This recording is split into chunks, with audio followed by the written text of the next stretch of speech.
Hello and welcome to Arsenal Domination and Gooner Gathering, where you have me on the match reaction today because Lee has had a really long day and that second half was so boring. He's gone to bed. Macy made it through the second half, to be honest. But there we go. I just want to reflect on last night's draw at the Emirates against Liverpool. It's obviously ended Liverpool nil, Arsenal nil. And Arsenal came into this game with great expectations, a lot of the fan base expecting to win it 4-5 nil. And I think that probably adds to the disappointment when you then don't win the game. I expected to win the game, I think, let's be really clear about it. I thought we'd win the game by a goal.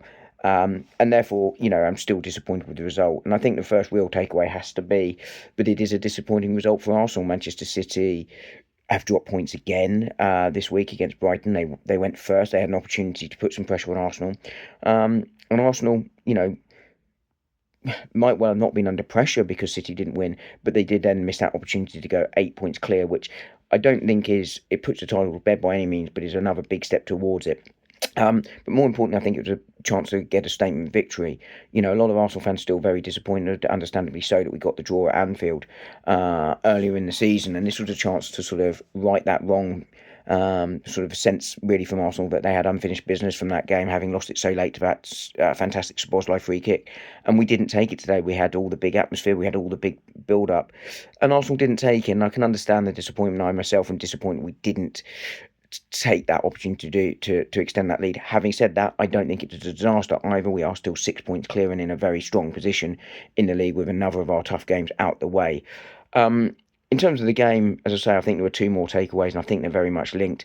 One, we lost that midfield battle today. Our Arsenal midfield is in paper really, really strong, but Liverpool controlled that midfield today. I think I've seen a lot of Liverpool games this season, not every one, obviously, but I think their two best performances of the season have definitely come against us. I really have. They've been pragmatic. They've tweaked the system, and they've really nullified our threat. And I think they won this one, didn't win the game. They drew the game really by controlling that midfield. Arsenal couldn't really get it going. And I think that really linked into how we attacked. We didn't attack very quickly. We attacked rather methodically and predictably. I said before the game I wanted to attack with speed down the flanks because I felt they were vulnerable there. Kirkes likes to go forward. Conor Bradley's still young. By the way, I hope he's all right after that Martinelli push. I thought that was a bit naughty by the Brazilian. But Arsenal didn't do that, and they looked very, very predictable in attack. And it's no surprise, really, they didn't score. It did have that big chance at the end from Gabriel from a corner. If that had gone in, it would have been bedlam. But there we go. But I think the second thing there is the speed of the attacks. And then the last thing has got to be Victor Gyökeres. I'm going to do a video on him tomorrow. His movement was very slow and predictable. That didn't help Arsenal today. Overall, then, not a disastrous result in terms of the Premier League, but a missed opportunity as Arsenal draw at Anfield, at Emirates even.